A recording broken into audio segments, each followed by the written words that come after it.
Before the Industrial Revolution, even up to Mayberry, Earth's atmosphere was pristine.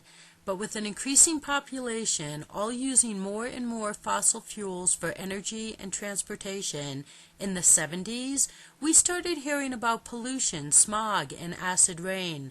The 80s compounded the 70s actions, so pollution was adding up, but it was ozone that made the headlines. The 90s announced global warming, and today we hear about global devastation if things don't change. In about 50 years, humans took the 4.5 billion-year-old Earth from pristine to anything but pristine.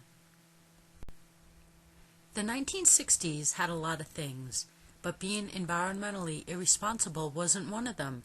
Through the 60s, people hung clothes to dry, washed dishes themselves. A lot less houses had one car in the driveway and one TV. There were no computers, air conditioning, or garage door openers, and everything was reusable. But then electric everything from garage door openers to dishwashers, clothes dryers, air conditioning, and disposable caught on. Life was a lot more convenienced, but unknown to everyone, it was also a lot more polluting and greenhouse gas emitting. By the 1970s, the population was catching on to the good life of being convenienced, from electric clothes dryers to dishwashers to no longer being hot on a summer day thanks to air conditioning. People were living the good life. Then we just continued to expand everything electrical. People plugged in to carve a turkey, brush their teeth, dry their hair, open their garage door, mow and rake the lawn. Everything electrical expanded.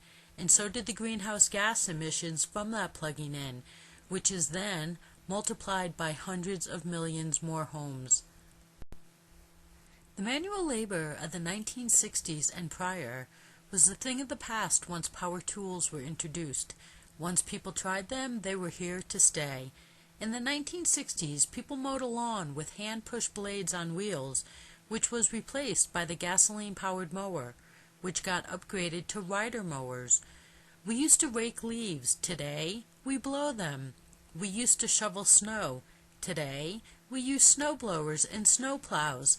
Electric saws replaced hand saws. Air guns replaced hammers. We plugged in, but that meant we emitted invisible greenhouse gases. In the 1960s, all anyone ever wanted in a car was heat, wipers, radio, steering wheel, roll-down windows, and a manual transmission. Today, we have wipers on headlights, heated seats, power steering and windows, video players, navigation, air conditioning, doors open themselves, and recently, a car was introduced that drives itself. All these components lower miles per gallon because they are powered by gas and they add weight to a car. Also, these components are manufactured, then transported to the car manufacturing plant. Both emit pollution and greenhouse gases that wouldn't be happening if we weren't buying into every convenience. In the 50 years since the 1960s, we went from a society that reused everything to a disposable society that throws everything away. The cleanup for a gathering in the 1960s meant it was time to do the dishes. Today, it means it's time to pick up and throw out the garbage. We innocently became a disposable society, but it is one of the major reasons we have today's environmental problems. But we need to return to a day when we are thankful for what we have and reuse it. And every one of us has the power right now to reuse things and end our disposable society. To support the life of convenience we've become accustomed to, we use natural resources at a rate that is significantly faster than the rate they can be replenished.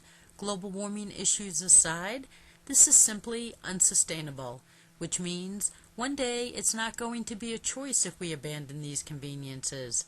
So for an environmental future, before we drive down a dead end, this is the last chance for us to make a turn onto a responsible road.